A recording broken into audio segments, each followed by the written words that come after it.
field report of what happens in Cambodia's dog slaughterhouses. A story like a horror movie.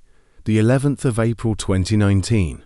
It is the smell that is the hardest to get rid of, a mixture of feces, decay and death. More than once, I washed my clothes, took a shower, but the smell seems to stay at least in my mind. There it joins the terrible memories of 5 days of dog meat research in Cambodia. An experience for all senses, but not a good one. In my head are pictures of countless dogs eaten away by fear. In rusty metal cages, they await their death, which is as certain as it is painful. Within less than a week, we experienced the whole range of slaughter methods: drowning, suffocating, hanging or beating to death. Our first stop, early in the morning, is at a dog butcher near Siem Reap. When we arrive, we witness a man hit 2 dogs over the head before tying a rope around each of their necks and hanging them in a tree. There they struggle and urinate for a slow and horrifying half an hour until they finally suffocate. Under the tree stands a cage with another dog crouching in a corner. It is clear to see, being forced to watch the excruciating death of others has left its mark. The butcher unties the dead dogs from the tree and places them upon the cage. The dog within winces. It could not be more dire.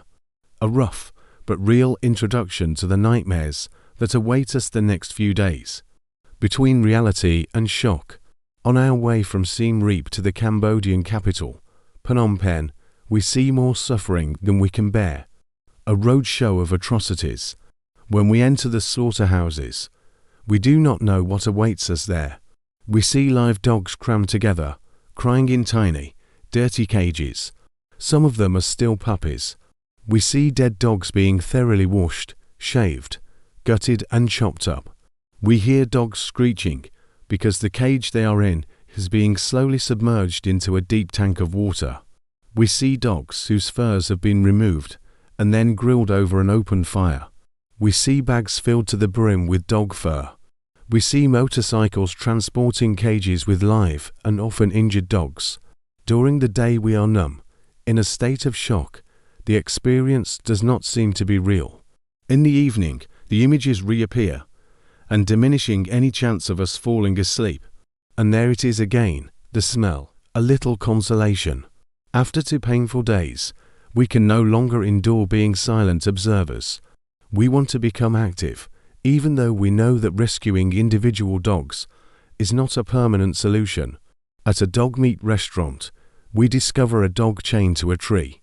He lies trembling in a mud of feces and dirt, his ears coated with ticks.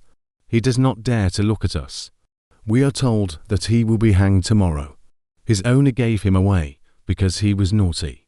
He chased chickens.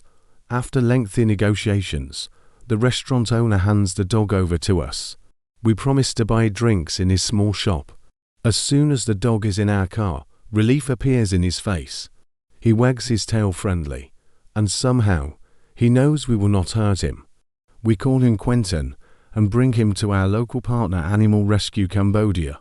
The next day, we find 3 puppies in a slaughterhouse that looks like a chamber of horrors, dark, screaming animals, and a disgusting stench.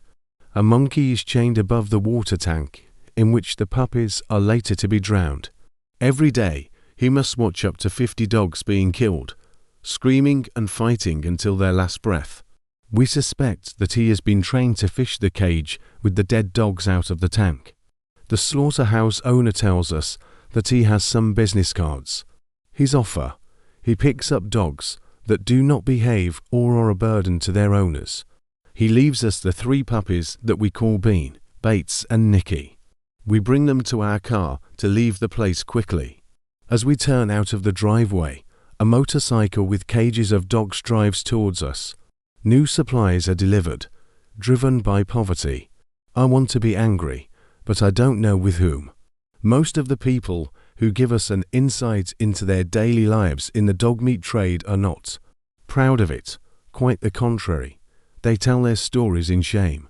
They would like to do something else, growing rice, selling vegetables, opening a small shop on the side of the road, but the financial resources alone are lacking.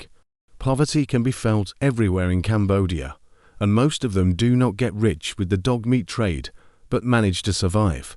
However, the trade is not widely accepted in Cambodia, and people look down on dog catchers, butchers and restaurant owners. What must happen? Cambodia is just one example. The brutal trade with dog and cat meat is just as rampant in Vietnam and Indonesia. Four Paws wants to raise awareness on the issue in the Western world, even if it is not easy to see.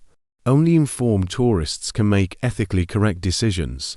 We do not want these countries to be boycotted, but tourists need to be more careful. Eating a piece of dog or cat meat is not a cultural experience to be ticked off. Within Southeast Asia, Four Paws would like to support the people in finding a way out of the cruel trade.